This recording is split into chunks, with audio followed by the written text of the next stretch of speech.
So this was some epic dual tracking by myself and Vildy, and as we were driving up just now, I'm looking hectically into this drainage line going, where could he be? And Vildy goes, look, and there he is, right in the middle of the road.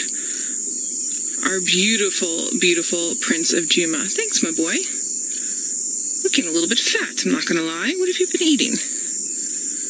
Oh, I'm over the moon right now. Cheetah, leopard, both on Juma.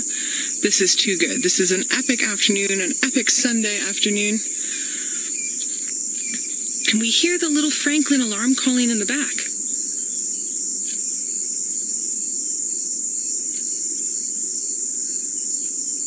So that's a Franklin. I don't know if we can hear it. It's a Franklin going, it's a leopard! It's like a loud whisper, it's a leopard! Ooh, Paula, good question. Who's stronger, a leopard or a cheetah? Paula, definitely a leopard. A leopard is stronger, for sure. A cheetah is meant for speed, is long and lithe, and its bone structure is lighter than that of a leopard. This young male leopard here can kill a full-grown impala and drag it several meters up a tree. That cheetah can run for far distances and catch, say, a full-grown impala, but it's going to use its prowess in its speed and its claws to take it down. So you're not as full as I thought you were. You've definitely been eating, but you're not as full as I thought you were. Please don't go across the drainage line, my boy. It's very difficult over there. You can go and lie in that shade, though. That'll be fine. He sees something. He sees something that's interesting him. He's not in full stock mode, but he's definitely keen on maybe some birds in the drainage line. Not quite sure. I'm trepidatious to move at this moment in time. I know that the branches and the leaves are in the way, but that's okay. It allows us to see his camouflage coat just a little bit better. There's also possibly something like Nyala or Diker in here. The wind is blowing from the right-hand side of Hosana to his left, so that's away from the drainage line. So if he has seen something that hasn't seen him, his scent will be blown away and gives him a better opportunity. You can see his ears are listening, but they're a bit more forward. And he stopped and is keeping his eyes straight ahead.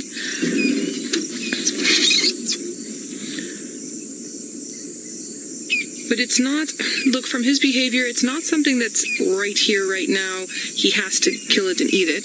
But there's definitely a movement that's attracting his attention, which is why I say something like birds. Remember, leopards will eat guinea fowl, they'll eat franklins.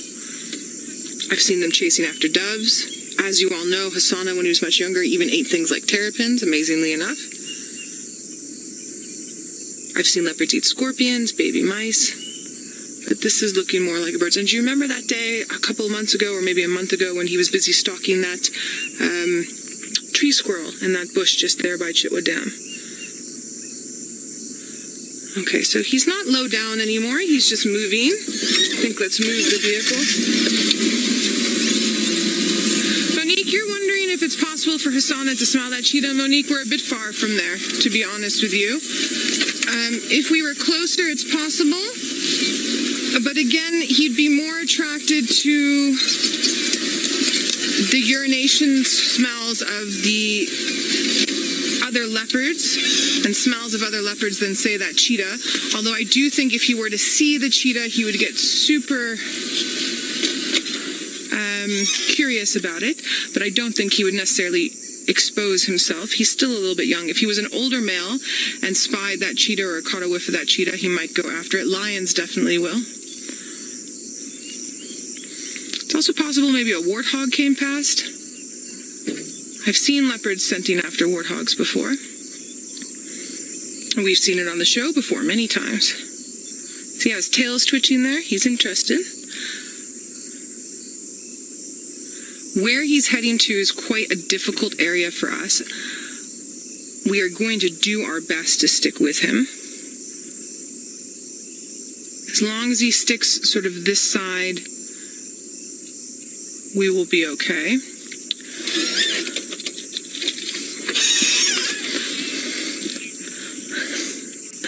I think let's go back to Tristan, who has that cheetah still. Let's go get another view, and Vildy and I will work on keeping Hosana in our sights for all of you. to keep up with our beautiful boy here, so excuse the back of my head. What I'm going to try and do is I'm just going to come around him so that maybe we can get a nice visual with, one, the back of my head, and two, with hopefully some nice light. So I'm just going to come around like this, through our little combretum trees, our little bush willows. And I'm so sorry about any breakup in signal. We're in a funny little edge of a drainage line, which makes it a little bit difficult. There we go. This will be nice, hopefully.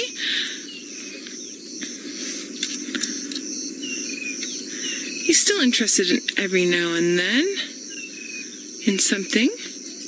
Not quite sure what. There's also a possibility, Billy and I were tracking Tingana earlier, and I know that they got quarantined. I'm not quite sure where. I think maybe over on Torchwood, which is not far from us. So I think that there's possibly a lot of other leopard scents, and Tumba was also not far away. Ooh, the cheetah is crossing the boundary. Go to Tristan quickly. So we still have him. And he's doing the funniest thing. He's not walking straight as per normal. He is zigging and zagging, and he's up and down, which I think is one of the reasons why it took us as long as it did to find him. Sniffing there on the tree, possibly some scent marks. Also remember, we're not far from where Kachava likes to be as well, so there's possibly scent marks of females. And females that he'll know.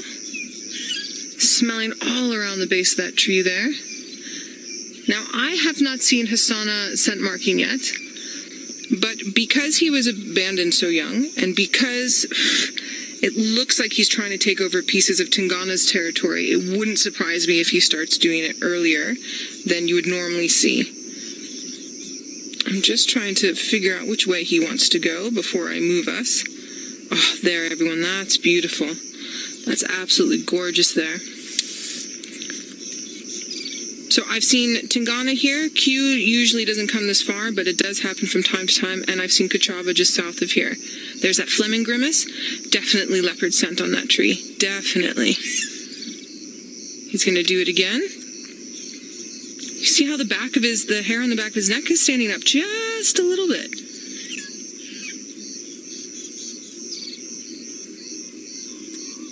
All right, investigated that. So part of his zigging and zagging might have quite a lot to do with whatever this previous leopard was doing in this area, as opposed to us. I mean, you all know Hosana. He likes Ronald the Rover. He enjoys our vehicles. I've had him on foot several times. He finds us extremely interesting. And we're not factoring in his life at all at the moment. I'm just going to back up.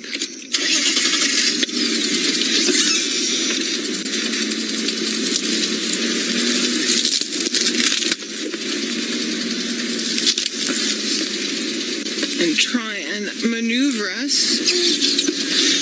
so that when he starts going the way that he's going again, that we manage to catch him as best as possible and then can keep following him as best as possible.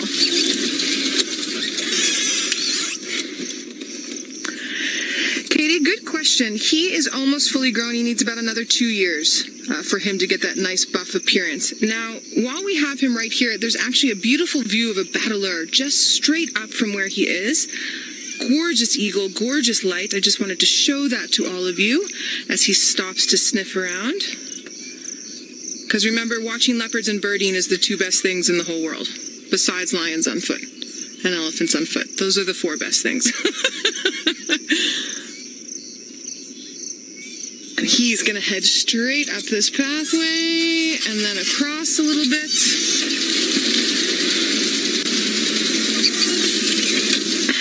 So remember, whatever territorial leopard was here would have walked along a similar route and would have sprayed the urine like you saw there on that knobthorn tree, and then would have walked a little bit and then sprayed urine, and then walked a little bit and then sprayed urine, and so on and so on.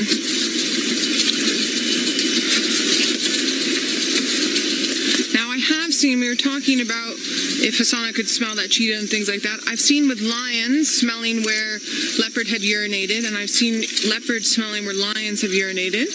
Well, there we go, my boy. Thank you for that. But they don't usually do it to then, bloodhound track that particular species. It's just part of the scent that they're keen on as they're going about their daily or nightly business. Again, notice the twitch of the tail, how interested he is in whatever it is that he's seen.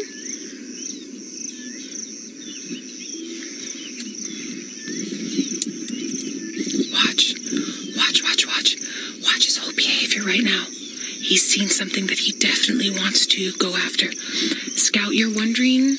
Sorry, Bex, just send that question through one more time. Wondering the natural predator of... Oh, what is the natural predator of a leopard, Scout? Natural predator of a leopard would be other leopards or lion, or if it's leopard cubs, cheetah will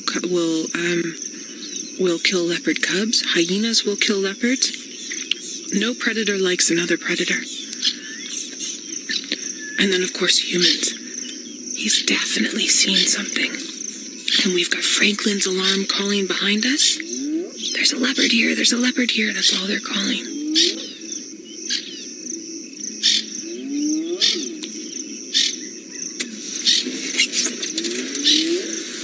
I'm just turning very slightly. I can't see what he's seen. So again, it could be something like a bird or a squirrel. Also in a very good habitat for duiker, which would be a good meal for Hosana. Also find impala in here, and nyala, a baby kudu. He could very easily get a baby kudu. And then every now and then in scenarios like this, you get a scenario where there's possibly another leopard that's here. Do you remember a few weeks ago we had Tingana, and Tingana kept looking behind myself and Ferg, and there was Kachava. And remember that Hosana's also been looking around for whatever leopard's been here, been smelling after it. So I've got quite a few thickets. Oh, look, look, look. There he goes. There he moves.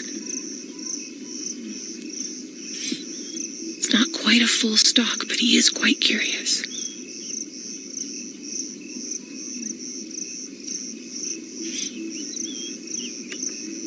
Going around that tree. Oh, it was a tree squirrel. He was looking after a tree squirrel. Let me just move the car a little bit.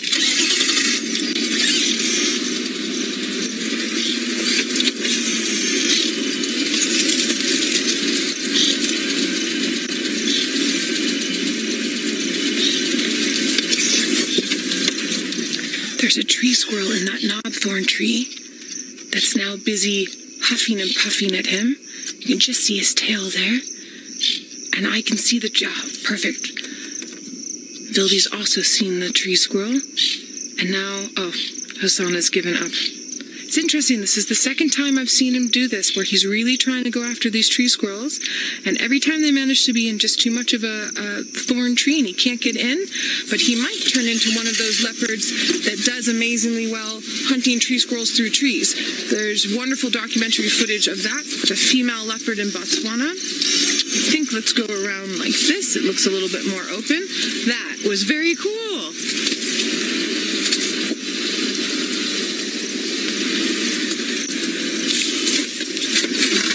We're just trying to find our gaps through here.